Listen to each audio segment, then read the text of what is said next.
ஓம் சகனா பவது சகனோ புனக்து சக வீர்யம் கரவாவகை தேஜஸ்வினாவதீதமஸ்து மா வித்விஷாவகை. ஓம் சாந்தி சாந்தி சாந்தி. ஹரிஹி ஓம். சௌந்தர்யலகரியில் 71வது மந்திரம். ஸ்லோகம். நகாநாமுத்யோதைர்நவநளினராகம் விஹசதாம் கராணாம் தே காந்திம் கதய கதயாமக் கதமுமே கயாசித்வா சாம்யம் பஜது கலயா ஹந்த கமலம் யதி க்ரீடன் லக்ஷ்மீ சரண கலலாட்சாரசசனம். 72வது ஸ்லோகம். 71வது ஸ்லோகம். நகானாம் உத்யோதை நவநளின ராகம்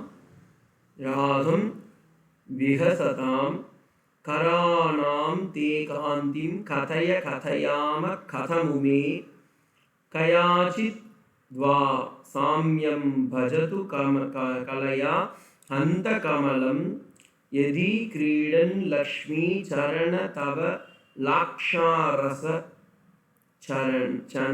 சரணம். பியூட்டிஃபுல்லாக இருக்கு ஸ்லோகம். கமலம் போன்ற சிவந்த கைகளை நகங்களில் காந்தியோடு இருக்கக்கூடியவளே அப்படின்றது இந்த ஸ்லோகத்துடைய பொருள். இந்த ஸ்லோகம் 72வது ஸ்லோகம் ரெண்டுமே ஒன்றாவும் சில பேர் பார்ப்பாங்க, நம்ம தனித்தனியாக பார்க்கலாம். இந்த 2 ஸ்லோகத்துடைய பலனும் ஒன்றே, லக்ஷ்மி கட்டாட்சம் உருவாவதற்காக இந்த ஸ்லோகம் சொல்லப்படுகிறது. இந்த ஸ்லோகத்தில் அம்பாளுடைய அழகை எப்படி சொல்றாருன்னா, ஒரு சங்கர பகவத்பாதால் அம்மா உமாதேவி புதிதாக மலர்ந்த தாமரை பூவின் ஒளியை விட பிரகாசமானது உன் கை விரல் நகங்கள் பொலிவு, அது நாங்கள் எப்படி வர்ணிக்க முடியும்? செந்தாமரை பூவிற்கு அதில் வாழ்கின்ற லக்ஷ்மி தேவியின் சரணங்களில் இருக்கும் மருதாணியினால் தானே அந்த ஒளி கிடைத்தது.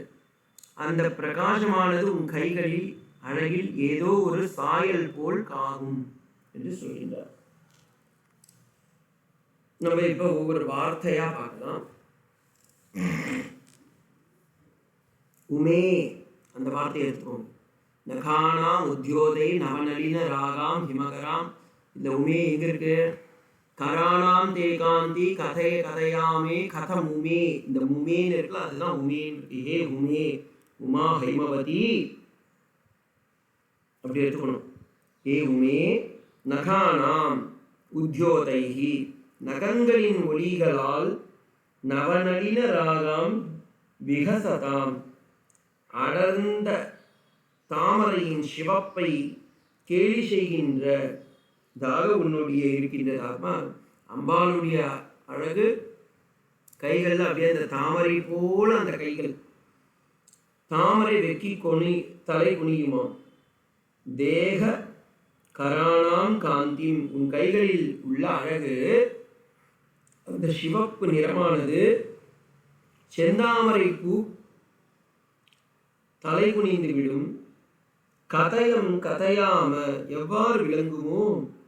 கதமுமே, கதைய விளங்குவாயோ? கமலம் தாமரை, கமலம்னா தாமரை. கயாச்சித் கலயவதாம், ஏதோ ஒரு அம்சத்தில் சாம்யம்னா அதுக்கு ஈக்குவலா பஜது சமநிலையை பெற்றுள்ளது.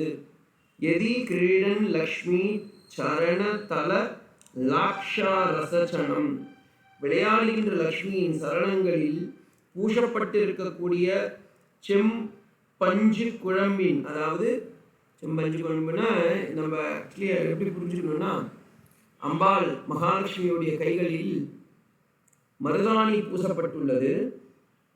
அவங்க அம்பாள் மஞ்சள் ஜாஸ்தி யூஸ் பண்ணுவாங்க. நீங்கள் ஸ்ரீ வைஷ்ணவம் கோவில்லாம் போய் பார்த்து என்ன தெரியும், அதில் இந்த மருதாணி வேற வச்சுட்டு இருக்கா அம்பாள். அப்ப அவங்களுடைய கை எப்படி இருக்கும்? செம்பஞ்சு குழம்பில் பூசப்பட்டிருக்கிறது போல இங்கே விளங்குகின்றதம்மா என்று சொல்கின்றார். இதற்கு சமமாக லலிதா சஹஸ்ரநாமத்துக்கும் இருக்கு. நகதிதி சஞ்சன்ன நமஞ்சன தமோகுணா நக. அதே மாதிரி கராங்குலிக நகோத்பன்ன நாராயண தசாகிருதி என்னும் நாமங்களை எல்லாம் நினைவில் கொள்ள வேண்டும். இதற்கு லக்ஷ்மிதரர் ரொம்ப அழகா ஒரு வியாக்கியானம் சொல்றார். நகானாம் நகாராணாம் உத்யோதைஹி பிரபாட்டலைஹி நவநளின ராகாம் பிராதிர் விகசிதாம்புஜ காந்திம் ரொம்ப அழகா எடுத்துன்னு போறாரு. அதுல நம்ம மெயினா மட்டும் இருக்கிறத மட்டும் பார்த்துக்கலாம். ரொம்ப இம்பார்ட்டன்டா ஏ உமே நகானா உத்யோதைஹி நவநளின ராகாம் ஹிதசதாம் விகசதாம் தே கராணாம் காந்திம் கதய கதயாம கதய கமலம் கலயாபி சாமியம் கயாச்சித் வா பஜது ஹந்தக் கமலம் கிரீடன் லக்ஷ்மி சரண லாக்ஷாரசச்சனம் யதி ததாஹி சாமியம் பஜித்வதி. அதுபோல இருக்கின்றதம்மா என்று சொல்ல வேண்டும். உமையே நக ஒளியால் புதிய தாமரையின் சிகப்பை கேலி செய்கின்ற உன் கைகளின் அழகை பற்றி நான் என்னவென்று வர்ணிப்பேன். தாமரையே தன்னிடம் ஏதேனும் ஓரம்சத்தால் சமமாகலாம், அல்லது விளையாட்டில் ஈடுபட்டுள்ள சரஸ்வதியின் சரணங்களின் அடியில் பூசப்பெற்ற சாற்றுப்பட்ட சிவந்தமையால் தாமரையின் ஈடாகலாம். லக்ஷ்மி தேவி தாமரையின் மீது அமர்ந்திருக்கும் போது அவள் காலில் இடப்பட்ட செம்பஞ்சு குழம்பின் பூச்சி தாமரையில் பட்டு தாமரை மேலும் சிவந்து விட்டது போல் இருக்கின்றது உன்னுடைய கைகள். அப்ப பாருங்க எப்படி எடுத்துட்டு போறாரு. லக்ஷ்மி தேவி, இது லக்ஷ்மிதரருடைய டீகையில இருக்கிறத சொல்றேன். லக்ஷ்மி தேவி தாமரையில் அமர்ந்துள்ளார், சிகப்பு தாமரையில்.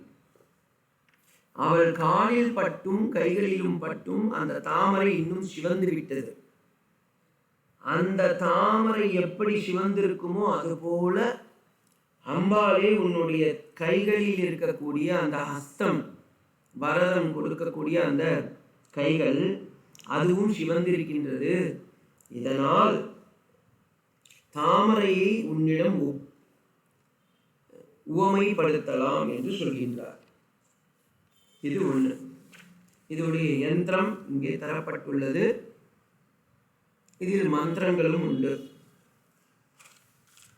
ஆனந்தகிரி இதற்கு சொல்லும் பொழுது இதில் கதய கதய கரத்வயம் உத்யோதயு என்று இருப்பதால் இதில் ஒரு பெரிய பீஜமந்திரம் உள்ளது என்று சொல்லி ஓம் துவயம் தே காந்தி பிந்து துவயம் குரோம் குரோம் ஆகுண்ட மந்திரம் இதில் இருக்கின்றது என்று சொல்கின்றார். அது எந்த அளவுக்குனா மந்திர சாஸ்திரம் படித்தவங்களுக்கு மட்டும்தான் தெரியும். அங்கே யாருன்னா உங்களுக்கு தெரிஞ்சவங்க தான் நீங்கள் கேட்டு படித்து பழகிக்கோங்க. நகானா உத்யோதைர் நவநளின ராகாம் விகசதாம் கராணாம் தே காந்திம் கதய கதயாமு கதமுனே கயாசித்வா சாமியம் பஜது கலயா ஹந்த கமலம் யதி கிரீடன் லக்ஷ்மி சரணலச ராக்ஷா ரசசனம் என்று இந்த ஸ்லோகம் உள்ளது. ஏ ஹுமே பரமேஸ்வரி வயம் தே கரணாம் பஞ்சசாகானாம் காந்திம் ஸ்தௌர்யாம் என்று தாத்பரிய தீபிகாலையும் அதே கருத்தை தான் அவர் எடுத்துச் சொல்கின்றார். ஓம் சாந்தி சாந்தி சாந்தி. हरिः ॐ तत्सत्।